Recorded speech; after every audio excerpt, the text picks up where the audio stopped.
Alright guys, what's going on? Alright, so this is going to be a start of a video on how to basically repair the red light issue with the PlayStation 3.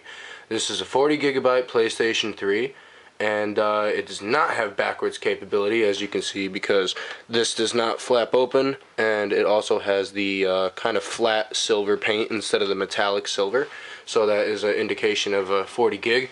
And also you will see slowly eventually in this video the 40 gigabyte hard drive that I pull out. So this PS3, the problem with the red light is basically it's either the CPU or GPU, bad connections on the inside, and things like that. So basically I'm going to cover all that with you. So it also can be the heatsink not having a heat transfer. So a few things you're going to need, and even if it's not heatsink, and this can also apply for the yellow light as well, where you have to resync the GPU and CPU to the board with the solder with a heat gun. So with that said, materials that you're going to need. So basically you're going to need a set of interchangeable Phillips head screwdrivers like these.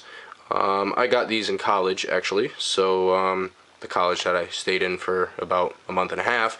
But this is a nice pros kit. It's got 3 interchangeable Phillips and 3 interchangeable flatheads, so 3 different sizes. They're 1, 0, and 00, and for the flatheads they're 2.4, 1.8, and 0.4 millimeter. So that's a very nice set. Another thing you're going to need is the thermal compound, the high density. The Arctic Silver 5 is what I'm going to be using in this one. This is basically what you put on top of the processor chip to endure heat back and forth. So you're going to need that. Another thing you're going to need is a torx screwdriver, because we may run into torx screws. I just like to keep this on hand. Not necessarily going to have to need this, but just in case, it's nice to have this on hand. And you can see there's nothing in there right now, but I have this, so it's interchangeable. So I have many different sizes, and make sure you use the right size on the screws to not strip them. And finally, the last thing you're going to need for this project is a heat gun. This is actually a heat gun I use a lot, quite frankly, and I use this at work all the time. It's just a regular heat gun. I forget how many watts this is. Let me check real quick. It's 1100 watts. 1100 watts. I think it reaches about 700 degrees. So yeah, you're gonna need a heat gun. So enough jib jab. Let me basically show you how to disassemble this. So here we go. So basically you're gonna take the PS3 like so, and you're gonna look at the part where it says PlayStation 3 upright, just like that. And if you flip it to the bottom, you're gonna see the hard drive port, which is this door right here, and you're going to see this little tab. So first things first, you're going to want to take the hard drive out. So basically just stick your fingernail in there and pop the door off. On the right side, just stick your fingernail in there and pop the door off. Now you're going to see 3 screws. The 2 silver screws are what secure the hard drive in the hard drive bay, and the blue one is going to be the one you want to remove. So what you're going to want to do is simply just take out your handy Phillips head screwdriver. So hold on one second. Alright, so I'm going to take out my 00 Phillips head screwdriver, and I'm just going to pop that into the screw like so. Press down with some force and turn the screw to unscrew it.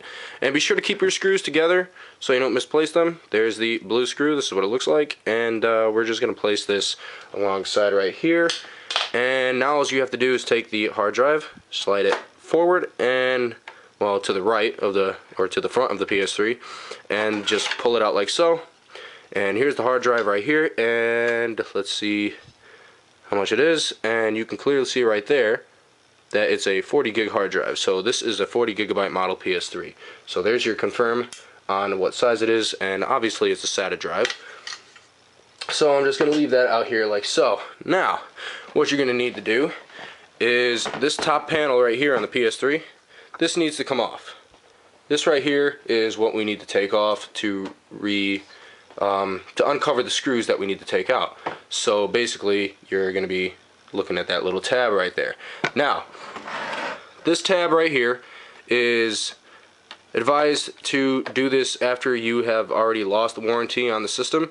And I'd like to say I don't take any responsibility for anything that happens to your PS3 or anything like that. So just remove that sticker like so, and you can throw that out, and you will see that it relieves a plastic tab.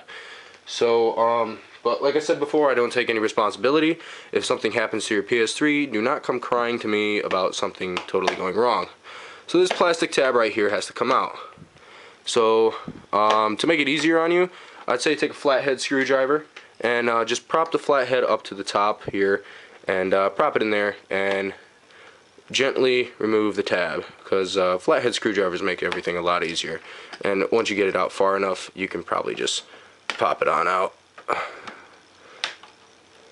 And there it goes, and it just fell in the hard drive port. Let me get that out of there. Alright. So you will see that there is a Phillips, is that Phillips or Torx? It's a Torx screw. Aha, there's the Torx screw we were looking for. So this is the little plastic nub that you're going to be taking out. Leave that over there like so. And time to take out our Torx screwdriver, because we want to use the right bits. So, I'm going to take out, looks like it's one of the bigger sizes. So I'm going to take out the Torx.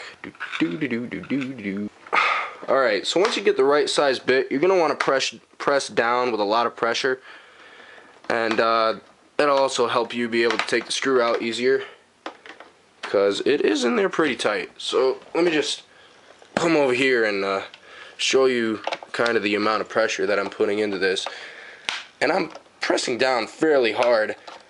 But yeah, just kind of keep pressing down, and it'll loosen up eventually once you get it semi like halfway out. And I believe it's out now, so well, not really, but I'm just gonna take the top, and you can see the top starting to move here. So until you get that screw out, you pretty much can't do anything. So you want to get that screw out of there. That's about how long the screw is that you're trying to get off. So I'm just gonna put that over to the side here like so. And now you can clearly see that if we take the top right here, slide the top towards you and lift it up towards the back, and you will expose the PS3. So now we have this part of the PlayStation off. So I'm just going to leave that over here like so. And let's move on. Alright, so looking at the PS3 right now, you're going to be looking at a section on the PS3. There are screws with arrows pointing to them, and you will see a screw here. There's one here, there's a screw here, and there's also a screw here, here, and here, and one over here. So we're removing 1, 2, 3, 4, 5, 6, 7 screws. I believe, yep, 7. Okay, just checking. So we're going to remove 7 screws. And again, they are Phillips, and you're going to need a bigger Phillips bit this time. Probably a number 1 size. So basically all I'm going to do is I'm going to remove these screws here, and I'm going to pause the video right now to save us some time to get these screws out, but I'll just take this first screw out to show you what the screw looks like, because I like to be precise in these videos, and I like you to get the whole idea of what we're doing here. So these screws are basically bottom threaded and a stud all the way up. So these are what these screws look like. You're going to be removing 7 of these screws. Again, the arrows 1, 2, 3, 4, 5, 6, and 7 on the PS3. So sit tight, and I'll come back when the screws are all out. Okay, one thing I would like to point out real quickly is you will notice that there is one small screw out of the 7 screws. The hole that's labeled with an S over here is a smaller screw. Be sure to put this screw back in the correct hole. Do not put a long screw in here, or you will puncture the board leading to the disc tray, the Blu-ray drive. So remember that. Alright, so now that we removed all the screws, simply I'm just going to take the PS3 like so, and we're going to just simply lift it up here, and it will lift up from the back. Now this is also what you need to know for not only the 40 gigabyte model, but mostly for the 80 gigabyte backwards capability, because you want to lift this forward. On the 80 gigabyte, there are ribbons actually for the memory ports right here on the PlayStation that connect into the board like so. As you can see, this board is different. Basically, the ribbons, you want to be very careful not to break them, because then you will have to buy a whole new ribbon or a new board, and that's a no-no. And I believe you would actually have to buy a new board because the ribbons they're soldered to the board. So disconnect the ribbons if they are there, if this is a 80 gig or higher. Again, this is a PSP first issue model. This is PSP PS3 first issue model, my apologies. And this is not a PlayStation Slim. So I will have a video on a PS Slim soon to come, and yes, but anyways, so on the 40 gig you just kind of lift this off. Here's the top half, and here we go, and I'm just going to put this over here like so. And now we're going to turn the PS3 around about this way. Here we go. Alright, so here's your Blu-ray drive. This is the power supply, and this is the main control board. So basically what I'm going to do now is I'm going to show you how to remove the disk drive. Now, if you are having disk drive problems, this is where you would proceed in the video to remove your disk drive. So basically what you're going to do right now is just simply unplug the CD drive power supply from the board. And what you can do is you can lift this up. And when you lift this up, you're going to notice that there is a tab right here. This tab needs to be flipped up to the left and pull the ribbon out like so. And that's pretty much all you need to do to remove the Blu-ray drive tray. So be very delicate with this. They are very sensitive because they're Blu-ray and they like to be that way.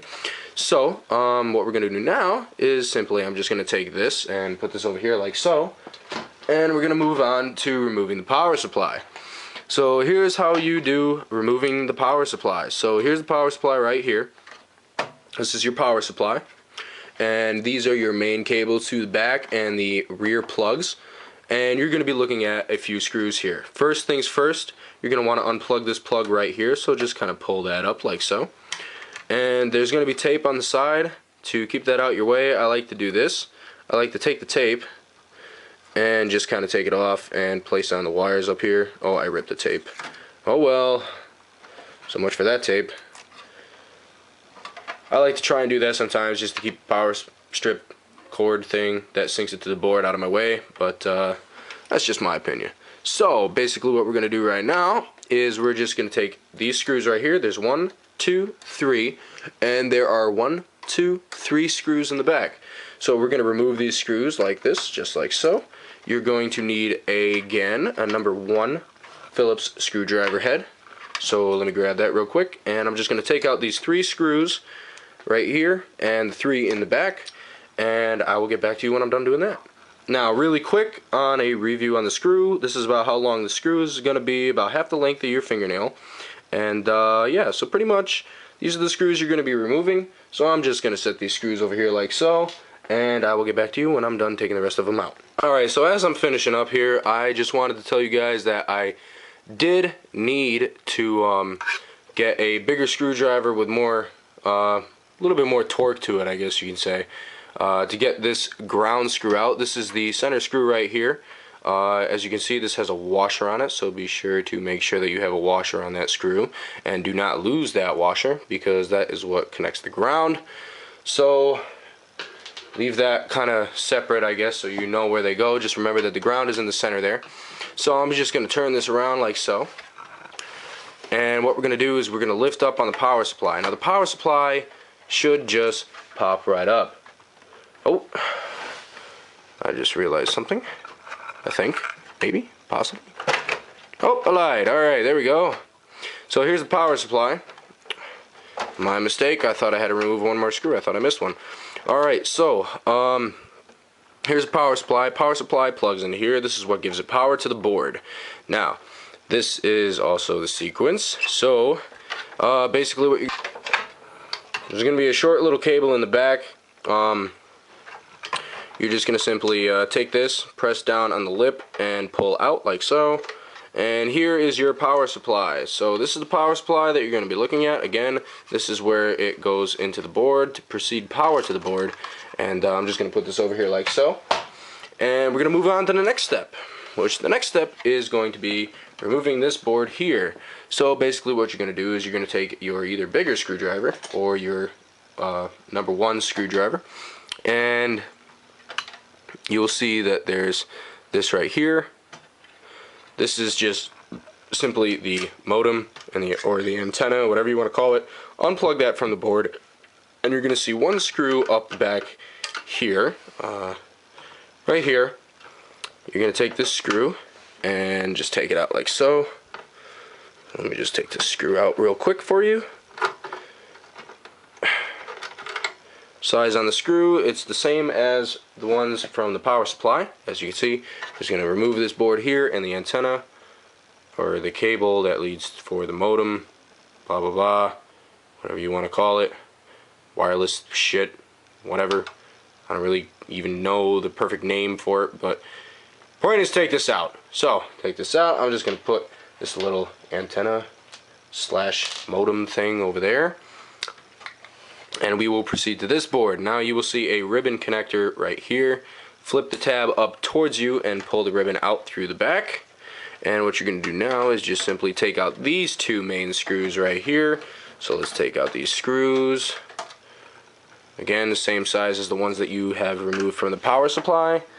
Let me just take out this one over here, like so. Same size. I'm going to put these screws over here like so. And this board should just lift right off. This is what the board looks like. Voila, this is the non-backwards capability 40 gigabyte board. The other one, you will have a ribbon connector right here for 80 gig or higher. That's for the memory ports in the front of the PS3. So let's proceed on. So I'm just going to place this board over here like so. And we're going to move on to removing the rest of the sections of the PS3. So what we're going to do now is you're going to have to remove some more screws. Oh boy, here we go. So we're going to remove 1, 2, 3, 4, 5, 6, 7 more, 8. 8 more screws we're going to be removing right here. So let's go ahead and remove those screws. I think I'm just going to use this screwdriver from now on because it's fairly nice and easy and it has a nice grip on it. So I'm going to remove those 8 screws and I'll be right back. Okay, one little pointer outer. This is a longer screw, as you can see. It's like a stud and a threaded bottom screw. This is the screw that goes in this back corner here next to the power supply. So be sure to remember where that goes. The long screw goes in the back corner near the power supply. Just letting you know, remember that. Keep this one separate like always, and I'll be right back. Alright, so now that you have all the screws off, you're going to see that this moves fairly easy. What we are going to do is simply just take this whole thing and lift up on it, and you can see it all starting to move now. This is removing the bottom half of the PlayStation 3. So basically what you're going to do is just simply pull out and push back on it, kinda, and it should open up like a book. Here's the bottom half of the PS3. I'm just going to place that over there like so. And we're going to look at the bottom of the PlayStation 3. So this is what we're looking at. So we're going to flip this over real quick. And what you're going to need to do now is you're going to need to remove some more screws. We're going to take the fan out now. So we need to take this fan out. So I'm just going to remove these screws really quick. Take the fan out. You can see the size of the screws. They're fairly small. So this is what we're going to be looking at. So I'm just going to place this screw over here like so. And I'm just going to remove the rest of them here. And now the fan should just kind of come right on out. And pull the fan over. Here's the fan. Nice little fan. Kind of, oh, it's fairly loose too. That's really good. And you're just going to pull the cable out of the board, which the cable comes out right over here. And I'll give a close-up real quick. Here's the fan. I'm just going to put the fan over here like so. And here's the close-up that I told you. And this is what the fan plugs into. So be sure to take that out. Now, the back of the PS3. This right here just kind of slides on off like so. And so now we're just looking at all this fun stuff. So this just kind of pretty much pulls off. And the 80 gig models, there's actually slots, so you're going to have to bend this, I think, up this way and then pull it out, I believe, because it doesn't clip in like this one. So I'm just going to leave that down here like so. I'm going to put this over here. And now it's time to expose the board. Oh boy, the part we all been waiting for. So basically what we're going to do right now is take out the only screws that are pretty much left. As you can see, there really isn't much. So what we're going to have to do is come over here, looking. No more screws, no more screws. Here we go. The heatsink. This is what's going to separate all this stuff from the board. Okay, so basically you got 1, 2, 3, and 4 screws. You're going to take these black screws out. So I'm just going to unscrew these screws real quick right here. Unscrewing the screws. Now you're going to realize that they don't come out. Oh, they do. Wow, what do you know? Alright, so this is what they look like. They didn't come out on the 80 gig model that I had. Okay, well, this is what they look like. So I'm just going to place these out of the way. Gonna unscrew the other one here. Alright, now we're in business. Now you will notice that there are some pins running through the PlayStation. So what we're gonna do now is I'm just gonna simply take this and prop it off. What am I missing? What am I missing? What am I missing? I feel like I'm missing something. Aha, okay. So once you get that removed and the slots removed, this is what you can do. You will notice that there are clips on the ends of the PlayStation. So basically what you're going to do is you're going to focus on this right side, which is the front of the PlayStation originally. So you're going to pull up, and there's a little tab here. You're going to pull on this tab so you can pull it up. You're going to fold this up back like this and then pull it straight out forward, because there are slots here and there's a slot there that enables this to be able to come off. So here you go. Here's the top half. So I'm going to place that over there. And now let's get the bottom half off. So we're going to take the bottom half like so. And again, fold it on up like that. And voila. So here's the board. Ooh, this looks friggin' beautiful. Who the fuck put that much heat shit on there? Alright, well anyways, so I'm just gonna rest the board on over here for a second. And to clarify, you have the CPU and GPU, which is right here. This is gonna be our main focus for this problem. So I'm just gonna set this on over here. And here's the heatsink. So basically, I'm gonna add in a new material. We're gonna need some rubbing alcohol because we want to get all of this off. There's a little too much on there, surprisingly. So I'm just gonna leave this here, and I'm gonna go get some materials and be right back. So leave that here like that, and I will return.